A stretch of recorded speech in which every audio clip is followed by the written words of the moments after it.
vice-primeiro-ministro Nova Zelândia, RT Hong Riston Peters, halau encontro bilateral com o ministro Negócio Estrangeiro na Cooperação, Bendito dos Santos Freitas. Quarta-feira, Lawrence anul racing rua Fulan Junho tinan ring rua Ronul Racing Hat, e a salão VIP Minek, Praia dos Coqueiros dele.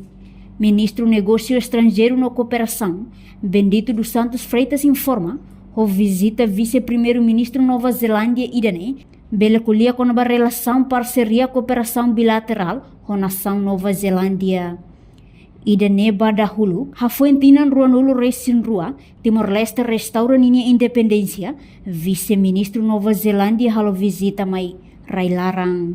Vice-primeiro-ministro no Ministro dos Negócios Estrangeiros, Susi Nova Zelândia, na vez que a delegação toma a Timor, visita ainda importante teve no significado voto vai ter a relação, parceria, cooperação bilateral com Nova Zelândia. Também pela primeira vez, depois de 22 anos, e tem a restauração da independência e hoje a visita ainda alto nível vice-primeiro-ministro, no ministro dos Negócios Estrangeiros. Deve aqui me que a cooperação Timor-Leste ou Nova Zelândia forte, nós somos parceiros e a áreas oioi. Enquanto vice-primeiro-ministro Nova Zelândia, RT Hong Riston Peters Hateteng, ia buat barak makanesang entre Timor-Leste e Nova Zelândia, no sempre faz Hanoi bamalu com o mundo global niniang.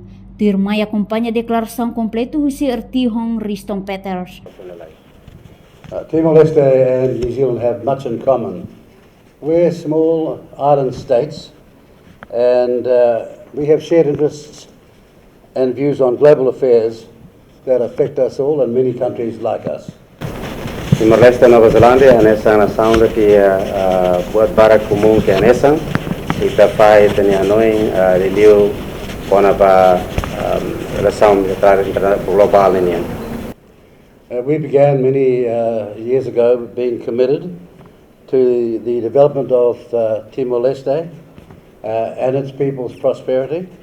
We've remained committed over the years and we are as committed now and looking to step up our future engagement and work alongside others with respect to your country.